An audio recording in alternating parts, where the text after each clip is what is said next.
Power star Pawan Kalyan కున్న craze గురించి, ఆయన ఫ్యాన్ ఫాలోయింగ్ గురించి ప్రత్యేకంగా చెప్పాల్సిన అవసరం లేదు. ప్రస్తుతం రాజకీయాల్లో బిజీగా ఉన్న ఈయన గ్యాప్ దొరికినప్పుడు సినిమాలు చేస్తున్నారు. ఓజీ, హరిహర వీరమల్లు, ఉస్తాద్ భగత్ సింగ్ సినిమాలతో తొందరలో మన ముందుకు రాబోతున్నారు. అయితే ఈ క్రమంలో ఈ స్టార్ హీరోకు సంబంధించిన న్యూస్ నెట్టింట వైరల్ అవుతోంది.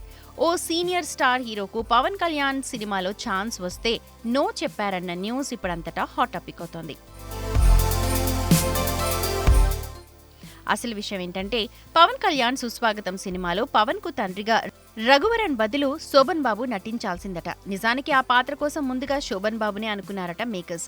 అయితే అందుకు శోభన్ బాబు ఒప్పుకోలేదట. ససేమిరా అన్నారట. సుస్వాగతం సినిమా టైంకు శోభన్ బాబు కెరియర్ డౌన్ అయింది. అయినా సరే తాను హీరోగా మాత్రమే సినిమాలు చేస్తానని సుస్వాగతం మేకర్స్తో అన్నారట. తన తోటి నటులు క్యారెక్టర్ ఆర్టిస్టుగా మారుతూ ఉన్నా తాను మాత్రం హీరోగానే సినిమాలు చేస్తానని గట్టిగా చెప్పారట. అలా కాదంటే రిటైర్ అయిపోతా అన్నారట. దీంతో ఆ సినిమాలో పవన్ తండ్రి పాత్రకు రఘువరన్ని ఎంపిక చేశారట ఈ మూవీ మేకర్స్.